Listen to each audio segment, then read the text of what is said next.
I guess other stuff like sitting alone in my bedroom doing that teenage thing, listening to the Smiths on the John Peel show. So quite a lot of sort of solitary pontificating, you know. I remember quite a lot of that going on. Just picking. I mean, I suppose what was behind it was becoming a father myself, and I think, like many men, being confronted by the boxing in of men in terms of caregiving. I think that came as quite a shock. So the Fatherhood Institute started 25 years ago now. 1999 is when that started. So I wasn't there at the start.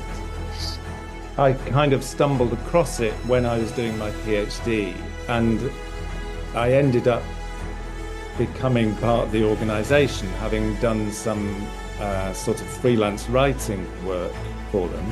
It was set up, the Institute was set up really as an attempt to fill the gap in the national conversation around parenting. Hi, my name's Andrew Payne, host of the podcast Men On Show, and I'm delighted to have Jeremy Davies with us today. And I just love his LinkedIn profile headline, which I'm going to read for you verbatim. Writer, researcher, dad, working to create a society that better supports men as fathers and caregivers. There's no waffle at all. It just says as it is. I absolutely love that. Delighted to have you on the show. We'll be talking about fatherhood, of course, today, which I'm so excited to get into. I'm a father of 5 myself. There's no more coming. I've had the op, but that's for another show. So, Jeremy, welcome to Men On Show. Thanks very much. It's a pleasure to be here. Cool. And the first question I always ask my guests is sort of going back to the beginning. Do you have any particular memories growing up, good or bad, that shaped you as a young boy or as a young teenager? Gosh, I mean, it's a long time ago. I grew up in a little village in Cheshire in the 1970s. So yeah, it's eons ago now. I suppose I had a kind of looking back, it was quite a free and easy life. You know, we roamed around as kids and sort of headed home when the sun started to go down. So in a sense, it was probably quite idyllic compared to lots of children's lives these days. But I think at the same time, it was also a period where there were lots of very restrictive ideas about gender. So, you know, boys don't cry, all of that stuff, I think, was quite prominent in the way we were brought up. I also think my parents, which was quite typical of people from their background, they both came from kind of working class backgrounds, but were part of that generation who were able to go to grammar school for the first time. My dad went to university, which was, you know, quite unusual for people from his background. And so I think they had quite strong expectations of us as kids. And I think, although it wasn't intended in that way, I think we probably sort of felt that quite strongly. So yeah, there was lots of good stuff, but at the same time, a kind of I think I always felt a little bit of an outsider in a way to the culture that surrounded me. And so I have lots of memories of that free and easy childhood, but at the same time, I think especially once I got to the teenage years, as I say, I felt like a bit of an outsider. And So I suppose things for me, if I think back to like landmark moments, um, I remember things like the Queen's Jubilee, street parties and things like that. Um, I remember Boy George appearing on Top of the Pops. That was like a huge cultural moment. Uh, and I guess other stuff like sitting alone in my bedroom doing that teenage thing, listening to the Smiths on the John Peel show. So quite a lot of sort of solitary pontificating, I remember quite a lot of that going Yeah. on.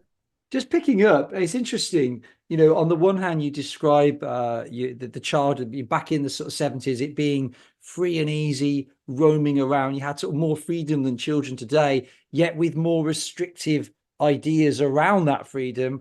Whereas today, it seems like there's less freedom to roam, and most parents now know exactly where their children are on their iPhone trackers, and they're like, but maybe hopefully slightly less restrictive ideas now around the boys don't cry. I'd like to think that's changed. Do you think that's changed from what you've seen? I hope so. I hope so, and I do think so. For lots of kids anyway. I mean, I do think a lot of the thinking around gender is still there, probably. Um, but yeah, maybe a bit less so. Yeah. Um, and I certainly feel like, children now have access to a whole world at their fingertips in a way that we didn't. So that thing of kind of um, working out who your tribe is and connecting with people who are like you, I think, kids these days can kind of circumvent their context a bit more easily than was the case back in the Yeah. day. Yeah. And you mentioned Boy George. And you said when he sort of came to Top of the Pops, it was a huge cultural moment. Was Boy George, do you look back at him as like a role model? Was he someone that you looked up to? And if not, was there someone else that particularly inspired you as a male role model?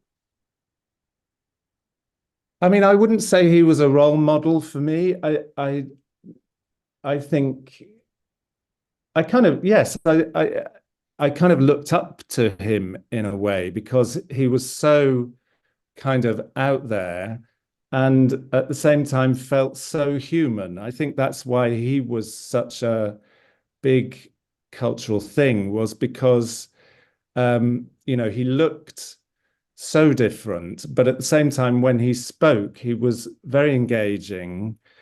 He kind of owned himself and his identity and was funny. Um, and so, yeah, I wouldn't say he was a role model. I have thought about this. I don't know that I really had role models in a classic way. I mean, I think I was surrounded, obviously, as most people are. There were plenty of men in my life, my dad, my grandfather, other people in the family.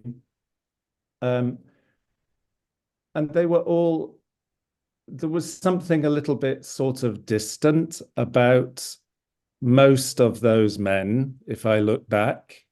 Um, Not much child focus in the way they um, lived their lives. That they did what was expected of them, which was to be providers. Yeah. Um, and for example, like my dad um, was a provider. He also was quite a keen sportsman, so he played a lot of cricket.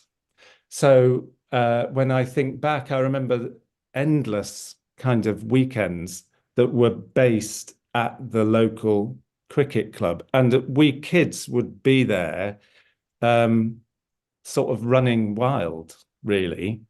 Um, and so it was like we were there, but not really with them in a sense. And I feel like that was probably a fairly standard thing in those days.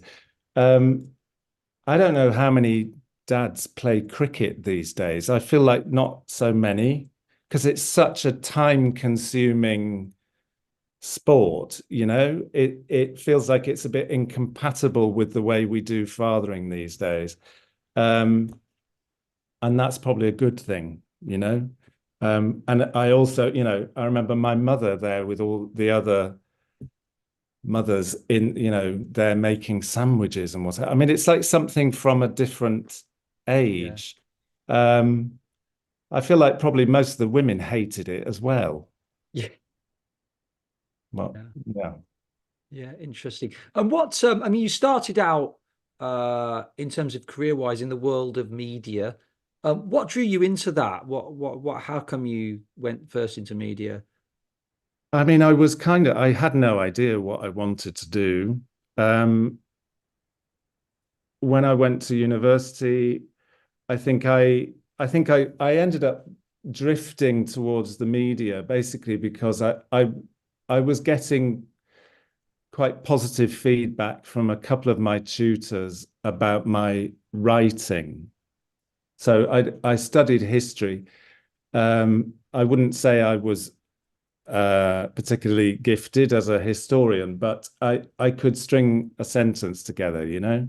So I think it was that as much as anything. It was like, okay, so I can write, so therefore, what might I do? Journalism was an obvious choice. So yeah, so it was that. I mean, I feel like at that stage in my life, I also had there was a probably slightly pretentious idea in my mind of wanting to do something worthwhile, not really knowing what that was, but in some way, I think I felt that journalism might be a route to doing that. I suppose, and in that respect, just going back to sort of male role models, I remember reading John Pilger's book at some point and being super impressed with him. Obviously, I never ended up going down the sort of war correspondent route, but Yeah. I guess there was a sense somewhere in me that through writing one could um, have a go at changing Yeah. things. And your PhD you did in fatherhood at University of Manchester, 2004.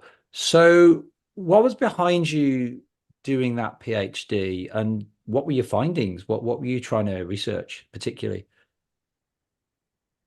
I mean, I suppose what was behind it was becoming a father myself. And I think, like many men, being confronted by um, the boxing in of men in terms of caregiving. I think that came as quite a shock to me, the extent to which, as a man, I felt ill-equipped uh, as a father and unsupported. I felt like nobody was really talking to me as a dad, and I found that quite a shock and something that I wanted to sort out for myself, really, more than anything. But also, I could see that it was a phenomenon that might be interesting to explore.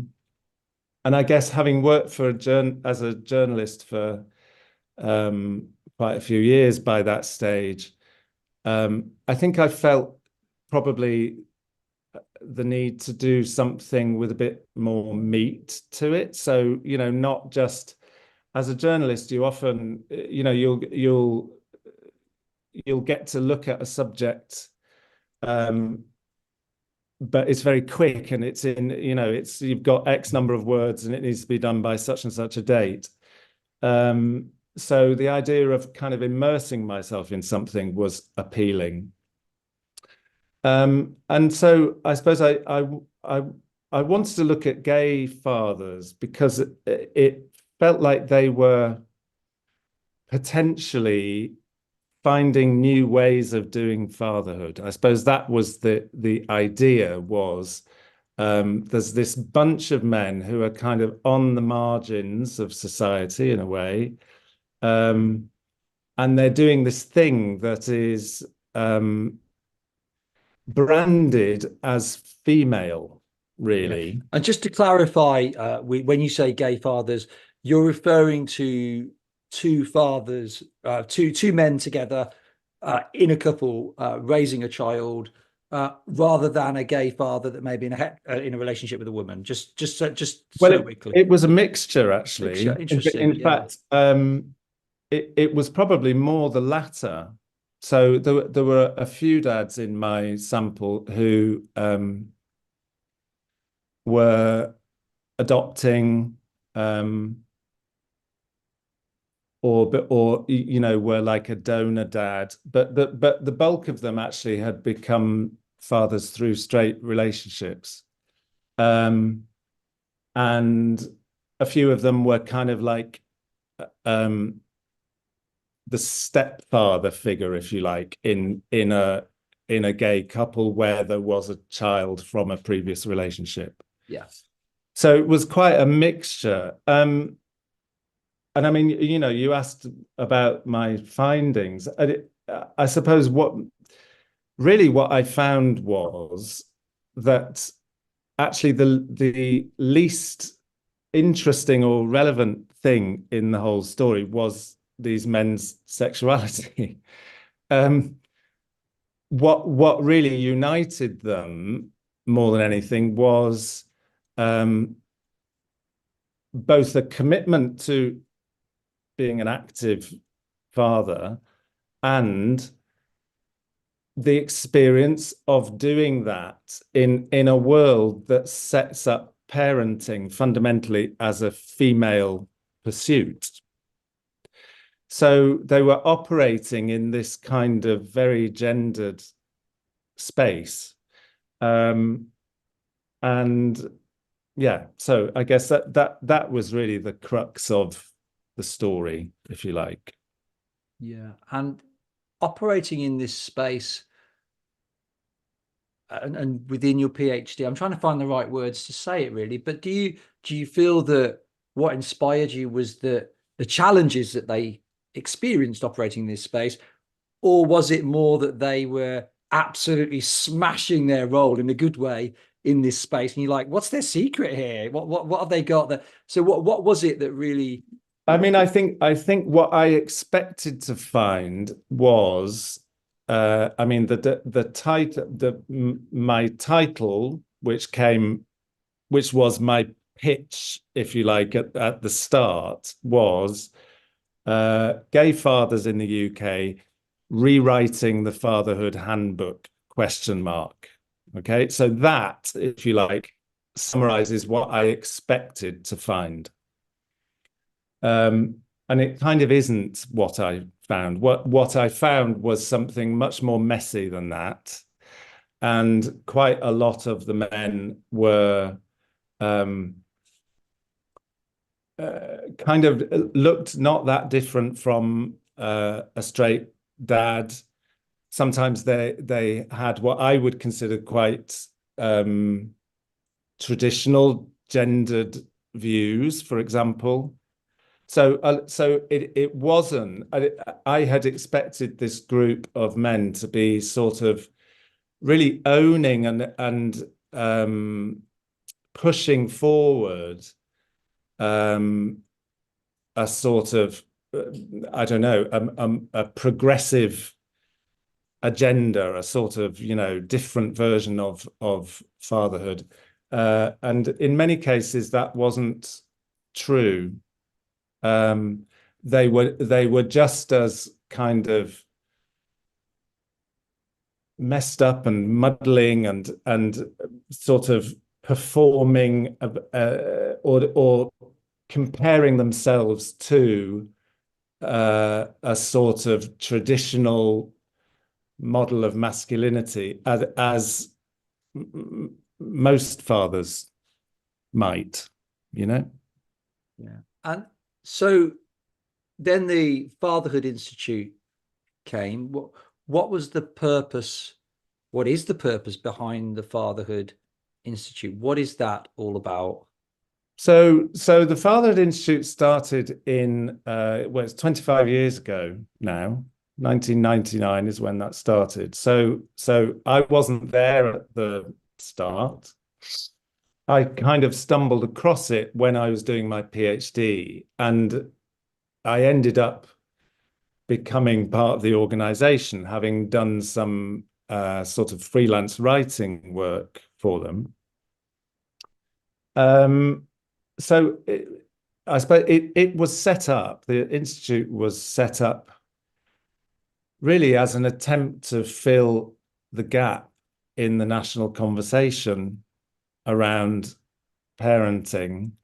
So researchers had been working on fatherhood for a while. It was still relatively new, as a discipline. But there was research out there about that kind of was mapping out fathers' importance, why they matter, what they do, and so on. So I think it was partly driven by that and driven by a kind of understanding that actually men around the country were becoming more involved as hands-on fathers.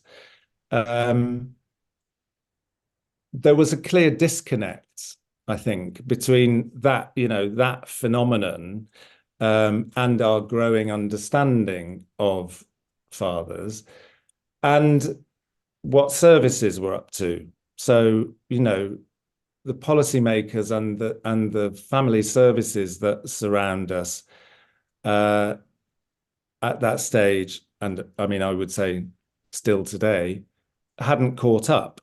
So it felt like there was a gap there that needed to be filled, where one would build and communicate the evidence base to the people who need to know that stuff. So the politicians, the practitioners, the people who worked in Sure Start centres at that point, midwives, and so on and so on. So what specifically are you telling them? What's your research finding, and what are you communicating to people in those roles about fatherhood? So I suppose, I mean, our work has evolved over the years, but I mean, fundamentally, the key message is fathers are there, fathers are involved, and we need to be working in ways that enable those fathers to do the best job they can,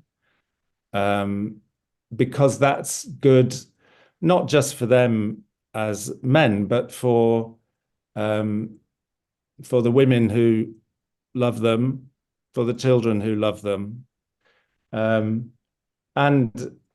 also for society in general. So I suppose our mission, if you like, is to create a society that values, prepares, and supports men as involved fathers, and kind of to fight the negative stereotypes that are still very common about men as fathers, which still shape our culture. And those stereotypes are about things like men are not interested in being involved in caregiving.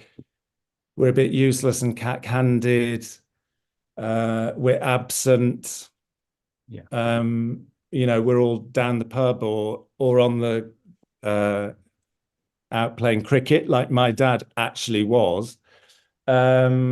So, you know, it's about all of that, I guess. Yeah. And I suppose added to that in terms of a lot of the general narrative around men and messaging of men in the media. I know there's a program that came out. It received a lot of complaints a number of months ago on the BBC about the family courts and the terrible situation many women find themselves in, where children are forced into contact with abusive fathers within the family courts, and how the family courts are a mess, which they are. But the whole program was really about abusive fathers manipulating the family courts. There was no balance within that program yet. But what about the fathers that are blocked from contact and they're loving figures? What about mums? Some of those mums, it will be a legitimate concern. Some of those mums, they will be fake allegations made up because they're bitter about the breakup and whatever. But the point for me was within that program on the family courts and parents, there was no balance at all. Mums are being bashed by the family courts. Dads are manipulating them. This is a mess. And so for me as well, there's added to the general narrative about men being absent, deadbeats, hapless fathers, more interested in the pub than anything else. There's also that element that many men are violent, abusive, not fit to be a father, which of course is just so wrong. There are abusive men in society just as there are abusive women. So for me, there's that aggressive, violent narrative about men that's not helpful as well. Yeah. I agree. I mean, you know, I think it's important.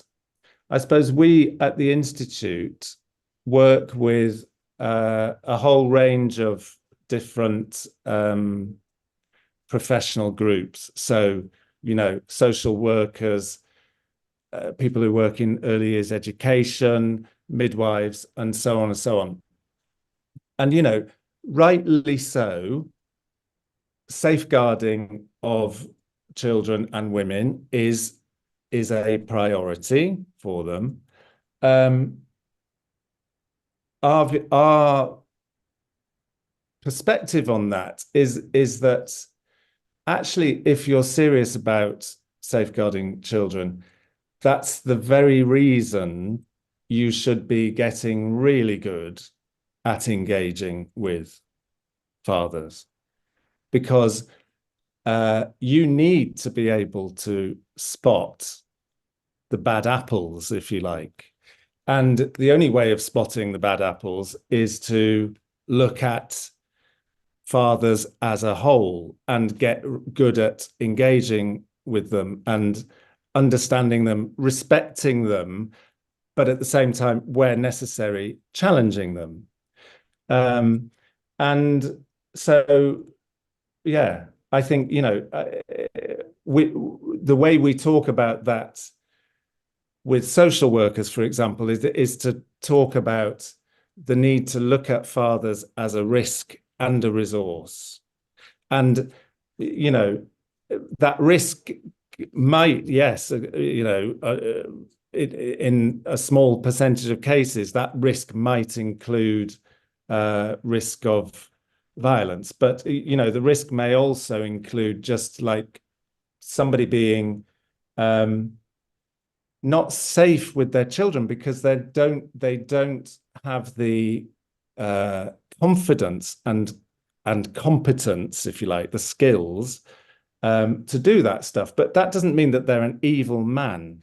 You know, sometimes that means if you did some really basic work with them, you could support them to be perfectly safe with their child, in which case that work needs doing. And that's absolutely central to what you as the professional should be doing, rather than what is so often the case, which is the service clusters around mum and kind of ignores him or makes broad brush assumptions about him. We hear often, you know, midwives, for example, when we ask them to estimate how many children are born to couples who are together, at the time of the birth, what percentage of couples are together in a relationship? Many midwives and other professionals will wildly underestimate how many are together, because we have this kind of notion that there's like legions of single mothers out there who, the moment the pregnancy test turns blue, the men just disappear. It's not true. We also have the assumption that, when families separate, the men just disappear. Again, not true. So I think there's a lot of sort of negative stereotyping that goes on, and that's a big part of what we work on in our training courses. Yeah. And what do you think you're most proud of in terms of the Fatherhood Institute and what it's achieved?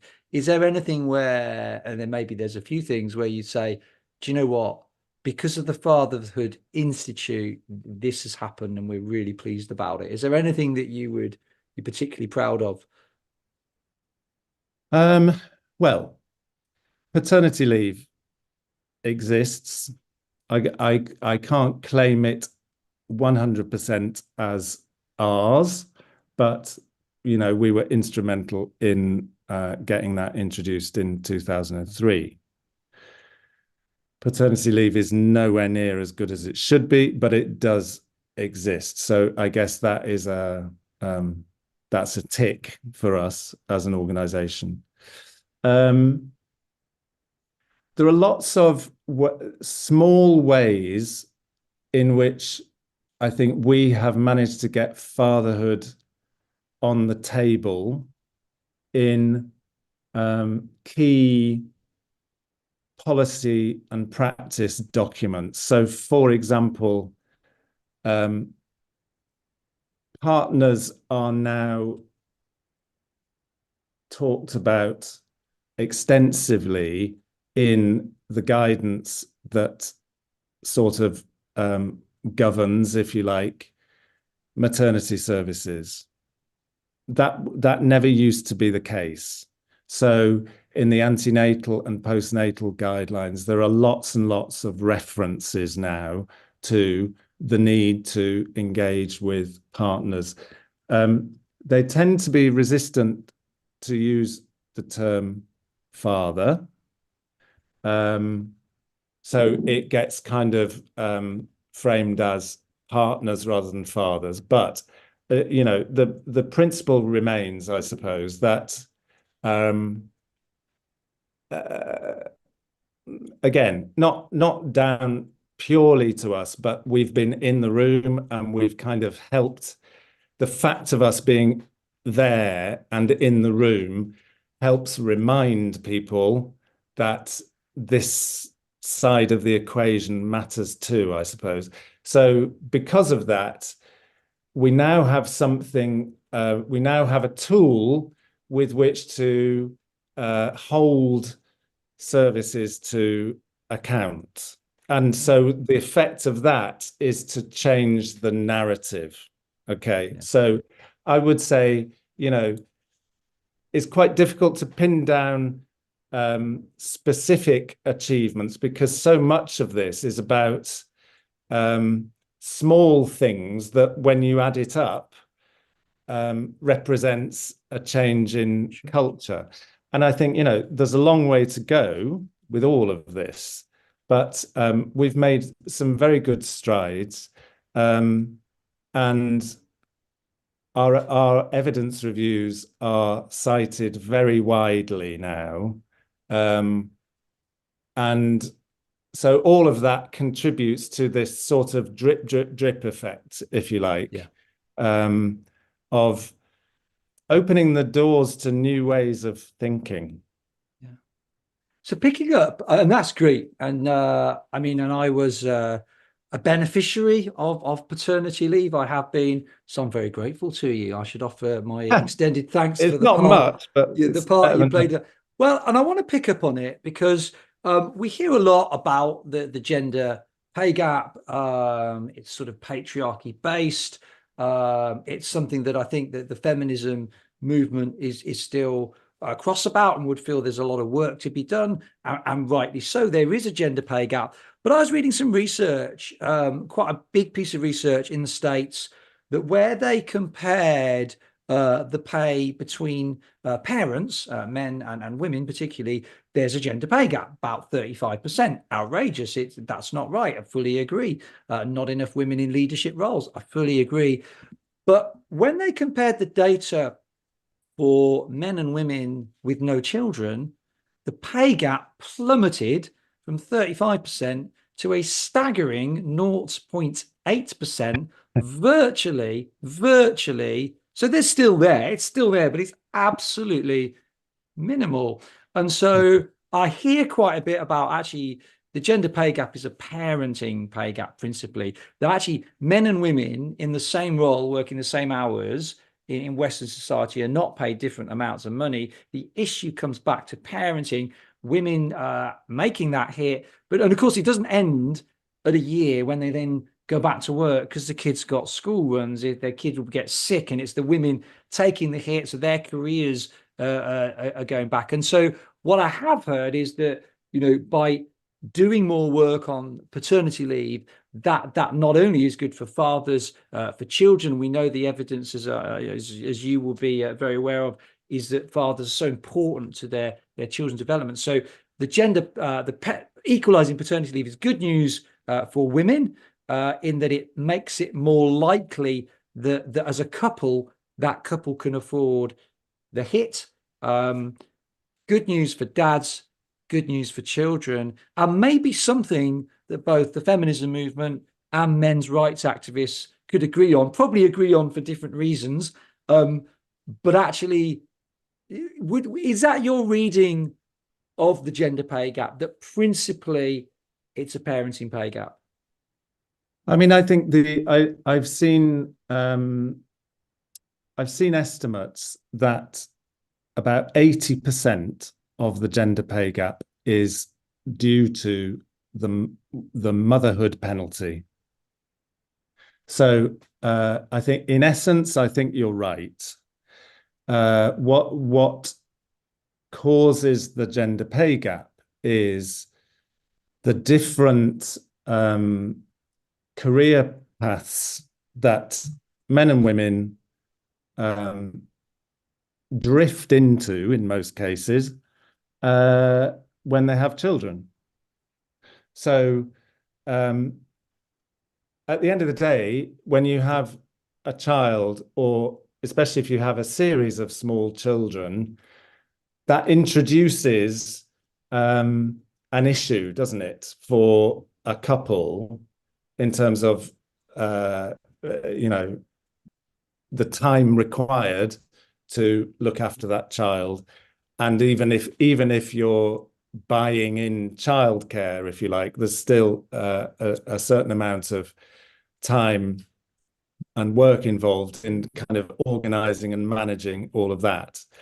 And so what happens under the current regime, if you like, is that we have a parenting leave system that makes it crystal clear to families who's going to take the responsibility for doing all of that. And guess what, folks? It's mums. We've got a massive, we've got the most gendered parenting leave system in the world, with pretty much, one of the least generous provisions for fathers also within it. So 52 weeks leave for mothers and 2 weeks leave for fathers. It's not surprising that we have a gender pay gap, because that is how most families are approaching the issue of who's going to look after the kids. Yeah. And of course, the more children you have, the more that becomes it's like the damage is done with child number one. And then it just keeps going. Yeah, because So I yeah. did a talk on men's mental health, and there was some sort of questions and answers at the end, and we were talking about how less than 4% of nursery workers in the UK are male, and that men don't go into these kind of jobs because the salaries aren't good enough. And there were some women in the in the group, in the audience, whatever you want to call them, in the crowd that I was delivering to, cross that men need to get used to work, and that's okay. But if you picture the scene of a male nursery worker married to a female lawyer, and that female lawyer has real maternal instincts, she has to go back to work after the baby's born. Or and maybe if she's got maternal instincts, that's really painful for them as a couple. If you imagine that scenario, the guy now, he's a nurse, he can't really afford to feed the family as such. Wife needs to, or partner needs to go back to work, but she really wants to be at home because she wants to enjoy her children when she has them. The guilt that he feels, these are complex situations, but it comes back to this: can we do more with paternity leave? I know Channel 4, Abel and Cole, John Lewis, all these kind of organizations have equalized parenting leave, which is quite a bold statement. Do you think the British economy can cope, though? If this was a question put to an economist, is this a disaster for British business and therefore it will never happen, so let's stop talking about it? Or do you think it's realistic that we can bring that in without crashing the economy? I'm not an economist, but yes, I do think I think it's entirely possible. I think it's a question of what our priorities are as a society. I personally think this is a really important issue for governments to get a grip on. And I don't think I'm alone in that. There are lots of surveys telling us that parenting leave is a key issue. There was a survey done a couple of weeks ago by Working Families on a survey of parents in marginal constituencies. Around 2/3, if I remember rightly, of those parents said that this issue would be something that would affect their vote in the coming election. So this is not like pie in the sky stuff. I think this is very real for families, especially those on lower incomes. And I think, of course, we can't step straight from the system that we have now to a super tax-funded Scandinavian style system where, both parents get many months of leave paid at 80–90% of salary. What we're calling for right now is 6 weeks well-paid leave for dads in the baby's first year. So equivalent to what mothers currently get. Even that wouldn't be a perfect system. And it wouldn't take us beyond halfway up the league table when you compare different countries' systems. But it would be a big improvement on what we have now. And I think it's really important, this, because at the end of the day, we educate our girls to go out and make their way in the world and have a successful career. And then when they have babies, what we basically say is, okay, that's it. Your career can go down the tubes. And we as a state are going to just sit and watch that happen. And at the same time, what we say to men is, your caregiving doesn't matter. What you are is a provider.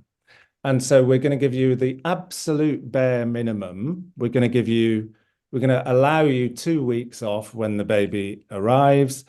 We're going to pay it at a rate that's lower than the national minimum wage. That tells you how much value we're putting on it. And then you're off, mate. Go back to work. I think it's just not good enough in 2024.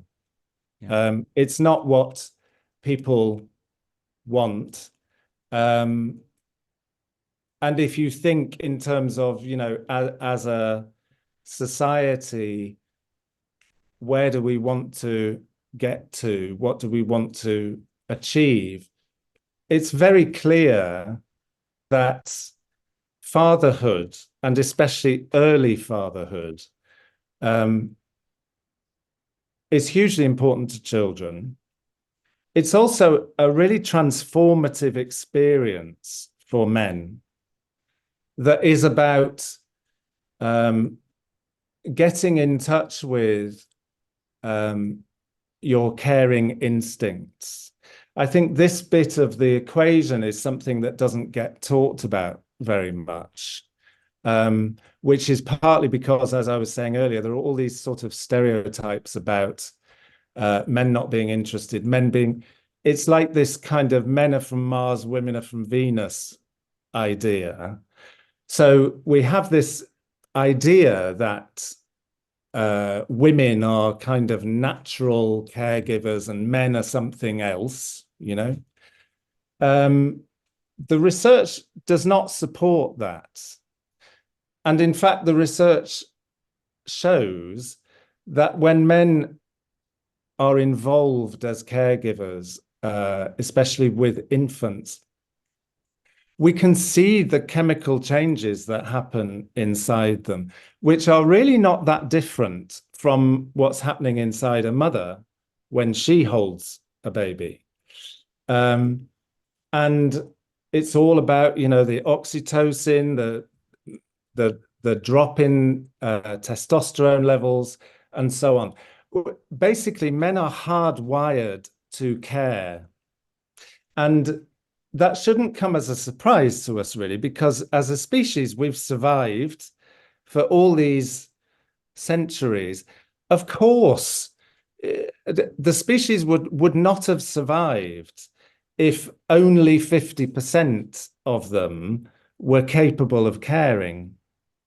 So it makes sense that men can do this, are just as capable as women of doing the caregiving. And we need to give them that opportunity. I think that's what men want. I think a growing proportion of men, especially the younger ones, are seeing that and understanding it and wanting that and kind of wanting a work-life balance that supports that. We're not all into that idea of, the only thing in life is economic success and getting to the top and all of that stuff, no more than women are, Yeah. Yes, we want successful careers, but part of the way we define success these days is the ability to have a good balance between work and looking after the people we love. It's a very human thing, and I think that's where our governments need to go in their thinking. So we shouldn't just be thinking of this in pounds, shillings, and pence. It's bigger than that. Yeah. And I suppose adding to that, for me, there's change, a systemic change at government level, the amount of paternity leave that could be available to men, so men can embrace this caring side. I read an article in The Guardian, which to me, I was quite disappointed to read. And for me, what also needs to change is the narrative about men, which is so often that men are deadbeats looking for the excuse to go to the gym or whatever. And the article in The Guardian was reporting on those men that do take the parenting hit as such, but are using the time off to wander off to the gym, fob the kids off on the grandparents. Poor mother's gone back to work, and actually now she's got the work going on. She gets home, she's still got all the housework to do. And it was a bit of a Mickey take about men. And I was disappointed, though, within that article that there wasn't balance, that there wasn't a story about guys working really hard to make it lovely for their female partners. There wasn't a story about the couple where mum has had to go back to work because she's the bigger earner. She doesn't want to. Dad feels horribly guilty. He wishes he could give his female partner what she wants, which is to be at home. There were no stories like that. And so for me, I think government level, there needs to be change, like you rightly say, but also so that men actually take extra paternity leave, should it become available. I think more needs to change in the narrative about men, which we've alluded to, which you yourself alluded to. I agree. I mean, I think the media loves a black and white story. Yeah. Don't they? Yeah. And So and true. it's like at the moment, it seems the only way we can make sense of these gender inequalities is to frame the women as victims. Yeah. So we focus on the mum who's doing all the unpaid childcare and carrying the mental load and whatever. And that is true for many women. But what we don't hear so much about is the challenges that working fathers deal with, and also what they lose from being the sole or main breadwinner, which is what they are in most couple families. And there are mental loads that come from that too, Yeah. So, I mean, as an example of this, the other day we were involved in a phone-in show on LBC. And one of the guys who called in was this man called Hussein, who, it was so moving listening to this guy. He worked as a chef from 10:30 a.m. until 10:30 p.m., 6 days a week, right? He saw his children once a week, effectively. There was only one day where he was able to spend a decent amount of time with them. And he had 3 weeks holiday per year.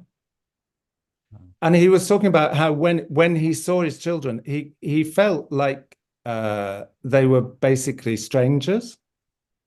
He just didn't know how to be with them because he hadn't had the opportunity to spend time with them in their formative years. Yeah.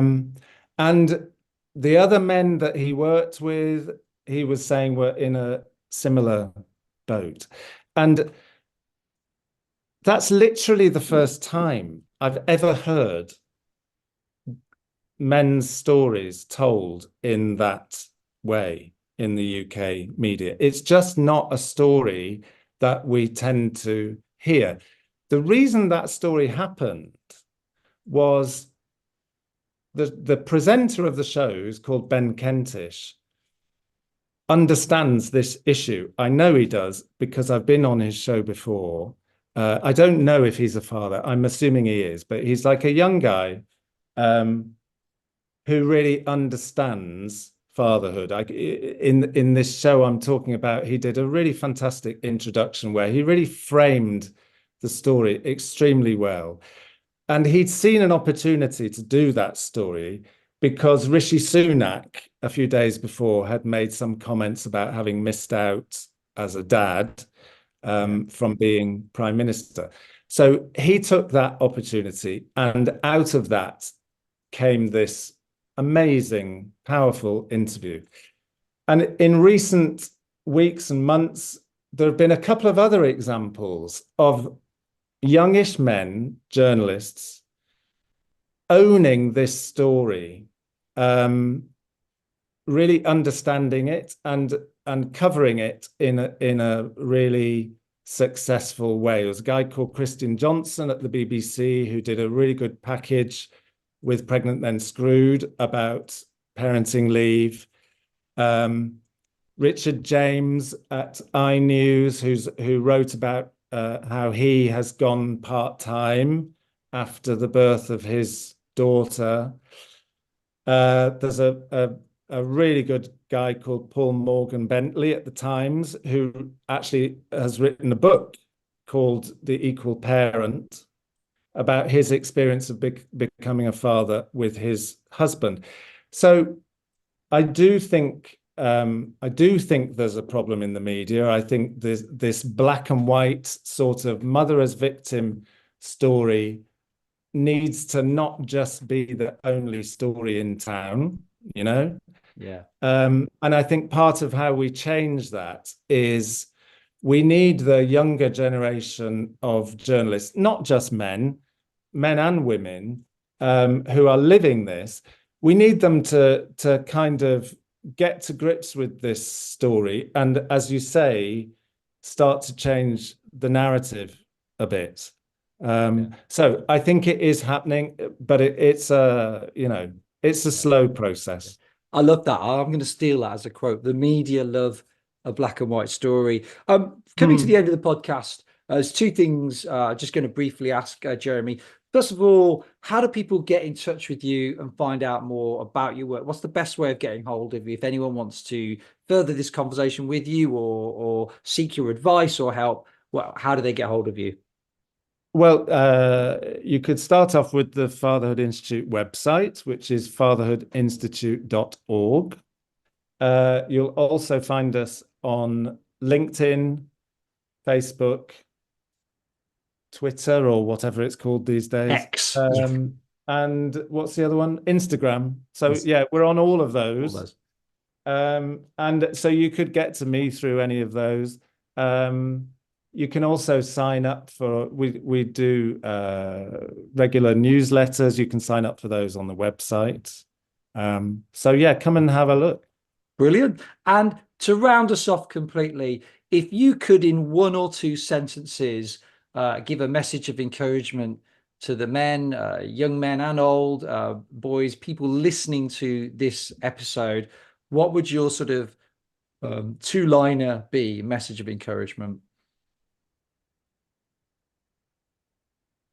Keep doing what you're doing, probably. I think most men do a pretty good job as fathers, and many of them do it in quite difficult circumstances. And with, as I've said earlier, not very much support. So I think the key thing for men, and this is where the struggle is, the key thing to understand is that time is what you're looking for. You need to spend time with your children. So whatever way you can find of doing that, have confidence in yourself that what you're doing is bringing benefits to your kids, because time is the most important thing you can give them. It's through spending time with them that you learn how to be a sensitive and caring parent. So you can't do that if you're not spending time with them. I think that's a brilliant ending thought for the podcast. Whether you're helping them with the homework, it's you're putting them to bed, you just wish they'd just hurry up and get to bed because you want to get downstairs and get on with it. Actually, that time is precious for their development, for your development, for the connection and all of that. So that is a wonderful way to end what's been a fascinating podcast. Jeremy, it's been a pleasure having you on the show. Thank you so much for giving up your time today. Well, thanks very much for the opportunity.